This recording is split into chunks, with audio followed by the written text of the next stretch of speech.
Psychopathy is the personality disorder type that is shown most in movies. Until the late 1950s, American cinema portrayed psychopaths as gangsters, supervillains, mad scientists, and other generic criminals. Homosexuality was even portrayed as psychopathic behavior in the 1972 movie They Only Kill Their Masters. It was the eventual arrest of real-life notorious serial killers like John Wayne Gacy, Ted Bundy, and Jeffrey Dahmer that led to a better understanding of what psychopathy is and changed how it was portrayed in film. But when you hear that someone is a psychopath, what characteristic traits first come to your mind? Most people will say psychopaths exhibit antisocial behavior. They lack a conscience and are extremely immoral, or that psychopaths lie and deceive people without feeling guilty or any form of discomfort. People would use terms like narcissist, sociopath, antisocial personality disorder when they mean good old psychopaths. I can't blame people who make these mistakes though. Psychopathy is the personality disorder that has been studied the most, so whenever someone is antisocial, people will generally categorize them as a psychopath. So who then is a psychopath? In 1991, Canadian psychologist Robert Hare developed the Psychopathy checklist, PCLR, that is used to measure psychopathic behavior. According to this checklist, a psychopath will have a grandiose sense of self-worth. They are very cunning, manipulative, pathological liars. They have superficial charm, are shallow, very callous, lack empathy, and can be very, very irresponsible, especially when it comes to their lifestyle. Psychopaths are impulsive and have poor behavioral control, and because of their constant need for stimulation, psychopaths are usually promiscuous sexually. They have short-term marriages and are criminally versatile. They get bored easily and will do almost anything in the moment to have some excitement in their lives. All these traits are what someone can use to determine who a psychopath is. But the core trait of a psychopath though is that they have a strong emotional deficit related to empathy. The way you will see someone in pain and feel bad for the person, a psychopath doesn't have that.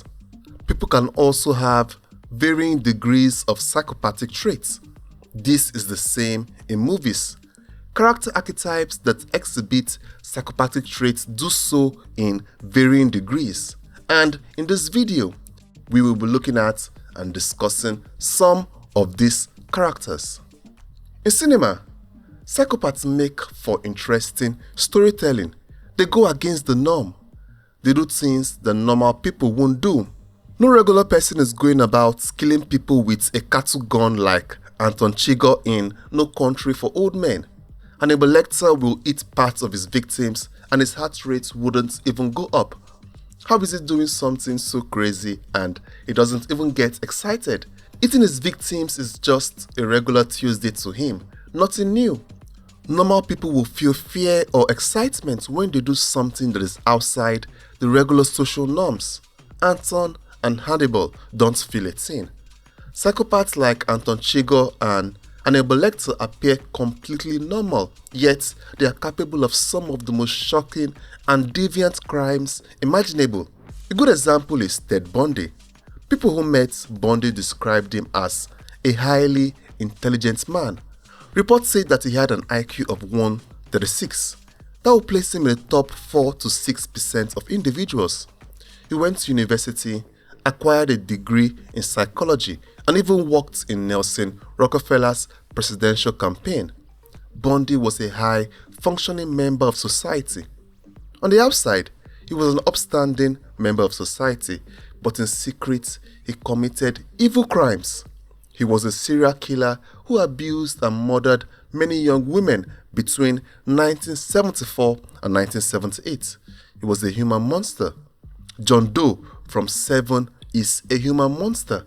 Hannibal Lecter and Anton are human monsters. But I wouldn't necessarily call all movie psychopaths human monsters. Lou Bloom is a character that many people would describe as a psychopath, but I wouldn't call him a human monster like Bundy. In fact, you could argue that many of the movie characters we think as psychopaths are not true psychopaths. There are 3 traits that psychopaths have that movie psychopaths don't have. The first trait is that psychopaths have a high degree of impulsivity and many times they don't have a purpose. According to Dr. Cleckley, psychopaths exhibit deviant behaviors without any clear motivation. This is not what we see in movie psychopaths. Most psychopathic villains have clear plans and motivations, even though their plans will be very evil and depraved. The second trait that movie psychopaths have is that they are highly intelligent. But studies from Hare and Neumann in 2008 failed to find any correlation between having a high intelligence and being a psychopath. So someone can be a psychopath without having high intelligence and vice versa. Intelligence and psychopathy are entirely separate traits. Another trait we see is that movie psychopaths never change for real. They remain evil in their core to the end. But this is not the case with many people who have psychopathic traits or have antisocial behaviors. Real-life psychopaths can make changes to their behavior even though it might be very difficult for them. It's not like they are completely set in their ways. A good example of a movie that portrays a psychopath trying to change is the 2003 movie Monster. This movie was based on the true story of Eileen Warnes, who was a real-life serial killer. Eileen had a very difficult, abusive childhood. She grew up with alcoholic grandparents and as a child, she already had a drug problem. Her life was going so poorly that at the age of 13, she became a prostitute and got pregnant. She didn't commit her first murder until 20 years later when she was 33. In the movie, Eileen is working as a street prostitute and spends most of her time drinking in bars. She already ticked one of the characteristic traits we have agreed a psychopath has, which is that many times they don't have a purpose. Eileen has no clear plans or motivations, but someone entered Eileen's life that will make her want to change. She meets Tyria Moore in a bar and eventually they start a romantic relationship. Because of how much Eileen loves Tyria, she tries to live a normal life. She even tries to get a job. We can see that she tries to change even though her unrealistic belief in her ability to secure prestigious or regulated jobs makes this impossible. That is the grandiose thinking that plagues many real-life psychopaths. This disconnect from real life makes them think they can get any job or do anything. It didn't help that Eileen was a big-time liar too. There is a way you will lie during an interview and the interviewer will know that you were just bullshitting. The movie does a good job of illustrating her antisocial and borderline personality well, even though the portrayal is even less psychopathic than the real-life Eileen. To illustrate how hardcore/crazy Eileen was just before she was executed by lethal injection, her final official statement was, "I would like to say I'm sailing with the rock, and I'll be back like Independence Day with Jesus, June 6th, like the movie, big mothership and all. I'll be back." What a sign-off. Monsters is one of the best portrayals of psychopathy on TV. Another good portrayal of a psychopath is Tom Ripley in The Talented Mr. Ripley. He's a young man with a lot of psychopathic traits. In the movie, Tom Ripley is a young man without a stable career. He survives in New York by doing small odd jobs and petty scams. Tom's life changes when he meets a wealthy shipbuilder at a rooftop cocktail party where he accompanied his singer friend. His friend needed someone to play the piano and Tom knew how to play, so he tagged along. Before going to the party, Tom borrowed a Princeton University jacket, so at the party, Herbert Greenleaf, the shipbuilder, mistakes Tom for a Princeton graduate. Herbert's son Dickie was also a Princeton grad, and of course, Tom plays along. He even goes as far as pretending to know Herbert's son. You see, Herbert and his son don't have the best relationship. Dickie isn't even in the country. He's in Italy. So Herbert offers Tom $1,000 to go to Italy to convince his son to return to New York. Tom agrees to Herbert's proposition and jets off to Italy.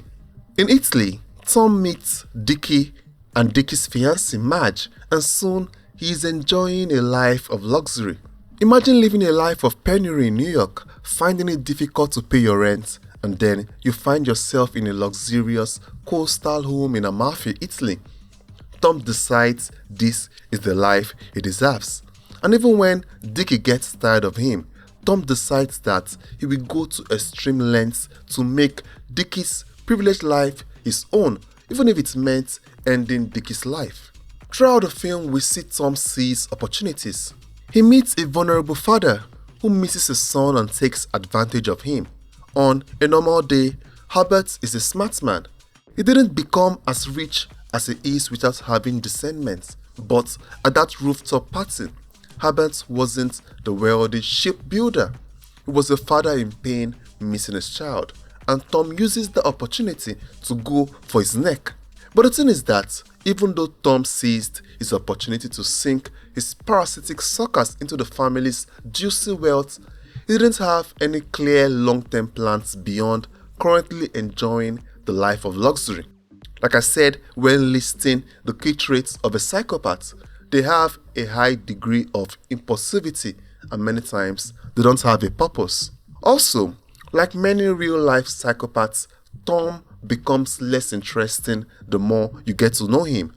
Psychopaths get less interesting over time. At first, Tom seems charming, bold, and exciting, but as you get to know him, his deep flaws begin to show. All the illusion fades away. A psychopath will tell you big, embellished, and sometimes outright fake stories to impress you. They will copy the things you like to make you feel special, and will take wild risks that will look like bravery. In short, they hide their true selves behind a mask. But no matter how much you hide, truth always comes to the surface, especially for psychopaths and their lack of empathy. Their lack of empathy makes it hard to form true relationships. Their emotional range is shallow and conversations stay surface level. They do not care about real intimacy. If you have a keen eye, you will start to notice the inconsistencies in their characters, just as Madge, Dickie's fiancée, sensed that something was wrong with Tom and was not fooled by his stories. At the end of the movie, Tom kind of comes up victorious, which is something that happens in real life. Not all violent psychopaths get their day in court. Tom murders Dickie, and the police didn't even see him as the suspect. Only Madge kept pointing a finger at him. And not only was he successful in escaping the law, Dickie's dad also gave him parts of Dickie's inheritance. That's crazy.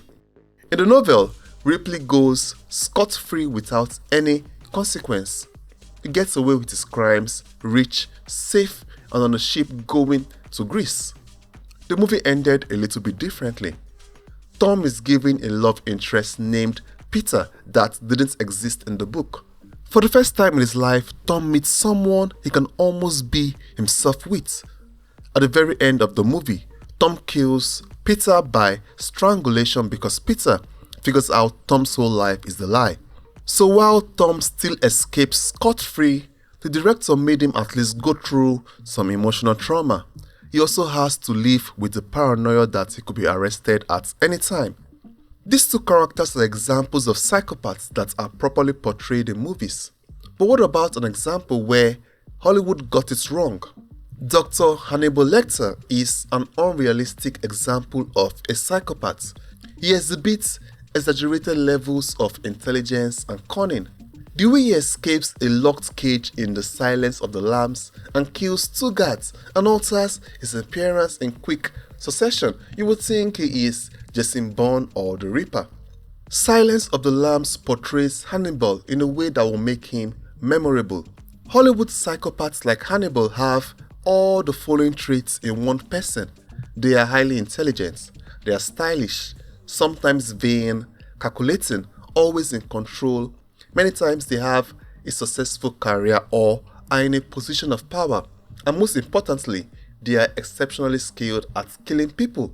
But in real life, a combination of all these traits is generally not present in psychopaths.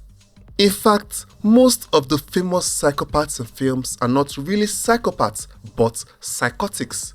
These characters are experiencing psychosis, a mental state involving a clear loss of reality. During this time, the person cannot tell the difference between what is real and what is created by their own mind.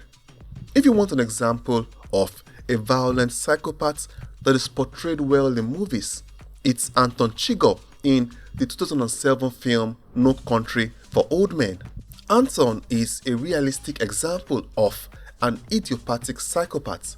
He has an incapacity for love, has no shame and doesn't feel remorse. He is cold-blooded and ruthless. He lacks empathy and cannot learn from past experience. If you know the story of Richard Kuklinski, aka the Iceman, him and Anton Chigurh have similar traits. Kuklinski was an American cutthroat killer and serial killer associated with the Mafia. He was arrested in 1986 through an undercover operation and was convicted of multiple murders in 1998, which he later pled guilty to. Kuklinski received consecutive life sentences and died in prison in 2006. When you read the biography of Kuklinski by Philip Carlo, you will see that Kuklinski and Anton both have a lot of traits in common. Both men operate without a conscience and have no emotional attachment to their victims or guilt over their actions. Both of them treat murder as a simple transaction or a tool rather than an emotional outburst. Personal relationships also hold no genuine emotional value or meaning to either of them. Anton Chigurh is the best representation of the psychopath character archetype, and psychologists also agree. All the core psychology ideas in this video come from research paper deep dives. If you want to learn more about the psychology of psychopaths, check out the description of this video. I list all the research papers I read for this video there. Thank you for watching to the end of this video. If you liked it, comment, subscribe, share. Till next time, ciao for now.